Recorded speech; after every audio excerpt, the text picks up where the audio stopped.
All right, we are back with our Bible in a Year plan using the Charles Stanley Life Principles Daily Bible. And we'll just start off with Ecclesiastes 4, verses 9 through 10. Two are better than one because they have a good reward for their toil. For if they fall, one will lift up his fellow, but woe to him who is alone when he falls and has not another to lift him up. So a very practical verse here for the importance of companionship, whether that's through friendship or a marriage or perhaps counselors. More on that when we read Proverbs. But for if they fall, one will lift up his fellow. Makes perfect sense that if you're going the lone wolf technique and something bad happens to you, it's just you. And it's going to be a lot harder to dig yourself out of that pit. But if you have somebody else and they're up on the surface, they'd be able to reach down their hand or maybe throw you a rope and they pull you up out of there. And then when they fall into a pit, then you could pull them out. And hopefully you don't just both fall into a pit at the same time. But what this also reminds us of is the one who never falls into pits and the one who will always lift us up, which is Jesus Christ. That's the ultimate companion we need. But it is also good to have companions in this world. Woe to him who is alone when he falls and has not another to lift him up. So not only search out for friends or relationships in order to kind of increase your chances of not being down in the dumps for too long, but also so that you can lift others up when they are down. And that might even be more of the motivation. So Psalm 102, 25 to 27 kind of points to a different part of Ecclesiastes that we've been reading a lot about recently. It's how everything is perishable. It's vanity. That's the word that is used over and over again. In the chapter we were just reading, chapter 4, I picked kind of the positive verse that's talking about companionship and fellowship. But a lot of what we're reading throughout Ecclesiastes 4 through 6 today was similar to what we were reading in previous days, where it's saying, look, you toil all day, but what is your work really good for? And you search for wisdom, but you never actually reach the end of it. And it's just this idea that everything in this world fades. That's what that vanity word means. It means vapor. It's like mist. And through these chapters, it uses this great imagery of grasping at the wind. And yesterday, we were talking about how God has placed eternity in our heart. We have this longing and this craving for the eternal, and we try to fill it up with all these temporal things in this world, or we try to take the temporal things of this world and try to create permanence out of them. We try to fill that void in our heart that longs for eternity with things that are going to fade away. So when it comes to our own health, we become obsessive about what we're going to do to become more healthy, even though we are all going to die. We don't even need to do more examples than that because that is the ultimate one. But what Psalm 102, 25 to 27 shows us is, of old you laid the foundation of the earth, and the heavens are the work of your hands. They will perish, but you will remain. They will all wear out like a garment. You will change them like a robe, and they will pass away. But you are the same, and your years have no end. Stanley must be purposely aligning our Psalms and Ecclesiastes recently, because this is, I think, the third day in a row that this has happened. But where Ecclesiastes is talking about how everything in this world is vanity, it perishes, it is mist, it is vapor, this shows the same thing about even the heavens. They will perish, they will wear out, they will change, they will pass away. But God is the ultimate that fulfills that longing for eternity. You will remain. But you are the same, and your years have no end. So instead of chasing the things in this world that are perishable and trying to make them eternal, we should just go to the one who is eternal, God, and Jesus Christ, for that matter. And even in this life, you can find that fulfillment and satisfaction when you draw close to him. Then in Proverbs 24, 5 to 6, I was almost considering changing up the order of how I do things just because of how well this tied into Ecclesiastes today, but the psalm also tied in. So, just thank you, Charles Stanley, for how you've been structuring things. Proverbs 24:5-6, though, says, "A wise man is full of strength, and a man of knowledge enhances his might. For by wise guidance you can wage your war, and in abundance of counselors there is victory." So we'll just take this section by section. First part says, "A wise man is full of strength, and a man of knowledge enhances his might." It reminds me of the David story when he is anointed king, even though he's the smallest of his brothers. He has a ruddy appearance, somewhat childish looking, and all his older brothers are, tall and strong. And then when he goes against Goliath is the tallest and strongest in the land, and he's just a boy with a slingshot. And our worldly idea of strength is that Goliath, Saul type character, tall, muscular. And in that David story, it says, man looks on the outward appearance. That's what it's talking about. But the Lord looks on the heart. And on a man who is ultimately wise is someone who is going to be obedient to God, who fears the Lord. Fear of the Lord is the beginning of wisdom. And what this proverb is saying is that a wise man not only pleases God because he fears God, but he is full of strength, and a man of knowledge enhances his might.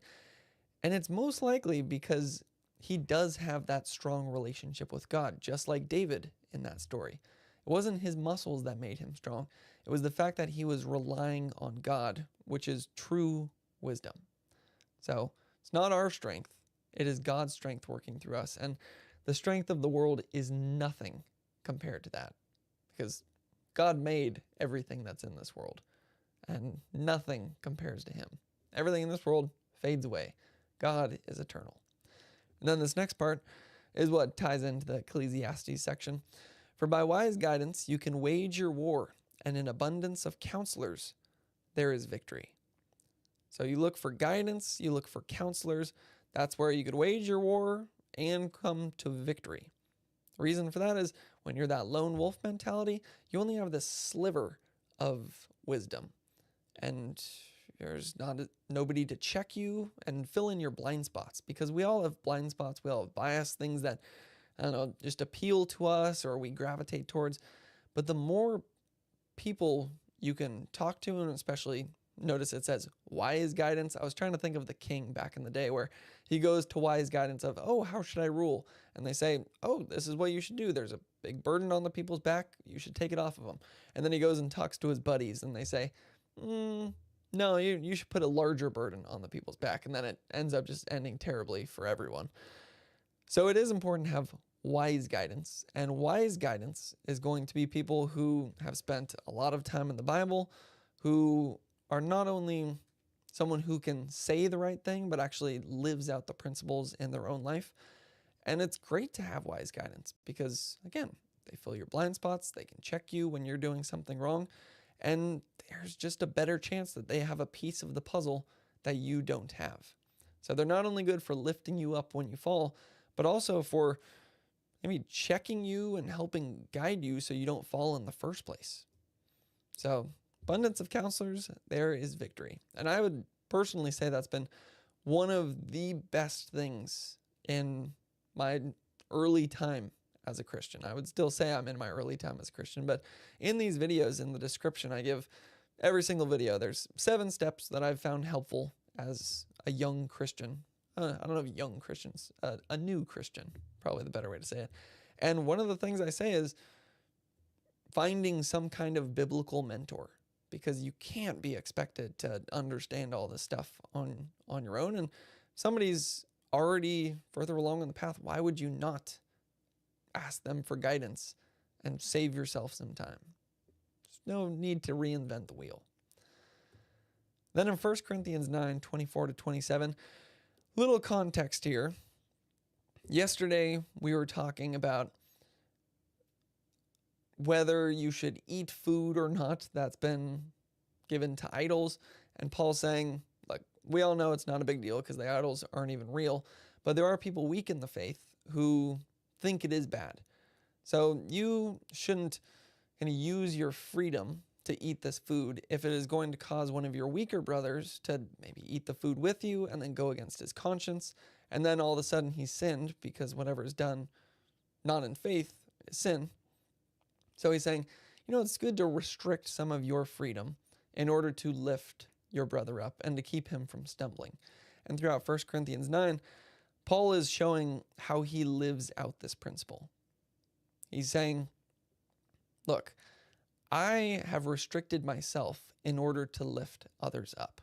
He's saying, for all the work I've done, it would be perfectly fine for me to receive a lot of wages for my labor.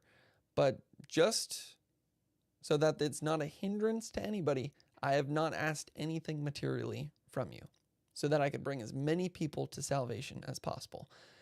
And that's what I love about this chapter, is it shows how single-minded and focused Paul is towards the calling that he has from God. And there's no verses that say it better than right here. Before I read it, let's all remember that nothing we do earns us our salvation, that it is secured by Jesus' sacrifice, and we go to heaven because of faith. 1 second. That's never happened in a video before. There was a spider on my wall. Hopefully that's not blasphemy to kill it with a Bible, but it's pretty beat up at this point. All right, so what I was saying is Paul has not been receiving material benefits for the preaching that he's been doing because he doesn't want it to be a hindrance to anybody. And then I was saying that before we read this verse, which talks about Paul's single-minded focus and his discipline, it's good to remind ourselves that our discipline is not what's going to earn us a spot in heaven. It is our faith in Christ that gets us into heaven. But then afterwards, the good works we do become the evidence that our faith is real. And we not only want to have evidence, but we would want to do these good works because we love God and we take joy in them. And when you understand the good news, you want as many people to know that good news and come to salvation as well. And that is Paul's goal. So then he creates this athlete analogy, because who is more goal-driven than an athlete? They have that one prize. In our day and age, it's like the NBA championship, or it's the Super Bowl, or it's the gold medal in the Olympics. I guess that's also back in their time too, and that's why he's using this analogy. They were familiar with no way I'm going to say this right, but the Isthmian Games, something like that, second to the Olympics at this time. But let's just get into the verse. Do you not know that in a race all the runners run, but only one receives the prize? So run that you may obtain it. Every athlete exercises self-control in all things. They do it to receive a perishable wreath, but we an imperishable. Ecclesiastes connection there. So I do not run aimlessly. I do not box as one beating the air, but I discipline my body and keep it under control, lest after preaching to others, I myself should be disqualified. So the first thing that comes to mind here is the last 2 days of my life. Yesterday, I was just not very obedient to God. You can have those days where you start to slip off the path, where temptation pops up and you think, all right, it's been a while, I've been good, and however you justify it, you do. But what I noticed that was interesting was that in all the opportunities I had to share the gospel yesterday, and I had multiple opportunities, it felt flat. It felt like I was saying all the right words, and you could even watch my videos from yesterday, but it just wasn't real. It wasn't authentic. It wasn't genuine. And I don't know if other people can tell that when they watch, but I can tell it when I'm speaking it. I can tell it is not clicking as the words are coming out of my mouth. And that's because I wasn't disciplined. So the Spirit was not speaking through me because I was not drawing close to the Spirit. But Paul is saying we should be disciplined so that when we speak, the Spirit is with us and we can bring as many people to faith as possible. Now, how disciplined should we be? Well, let's go to his metaphor here. Do you not know that in a race all the runners run, but only one receives the prize? So run that you may obtain it. He paints this imagery of everyone lined up for a race, and you know only one person is going to win. Everybody else is going to lose. As Ricky Bobby says, if you ain't first, you're last. That is how determined we should be. Every athlete exercises self-control in all things. They do it to receive a perishable wreath, but we an imperishable. I think about someone like a Michael Phelps or a Kobe Bryant, where every second of their day is dedicated to becoming better at their craft, to doing as well as they possibly can, to the point where I know Kobe Bryant would sleep like 3 hours and then exercise twice, and then he'd sleep another 3 hours and exercise twice. So when everybody else was having one day, he was having 2 days so that he could double the amount of times that he could work out. That is what athletes do, and the self-control that they show. Why? To receive a perishable wreath, to win the NBA championship, to get his name on a trophy, to win the MVP. Things that 200 years from now, no one's really going to care about. And if you need proof of that, who won the 1967 NBA championship? That wasn't even that long ago, and no one cares. So it's not to say it's meaningless. Obviously, the work we do has a point. That's a big tangent to go down. But it's perishable.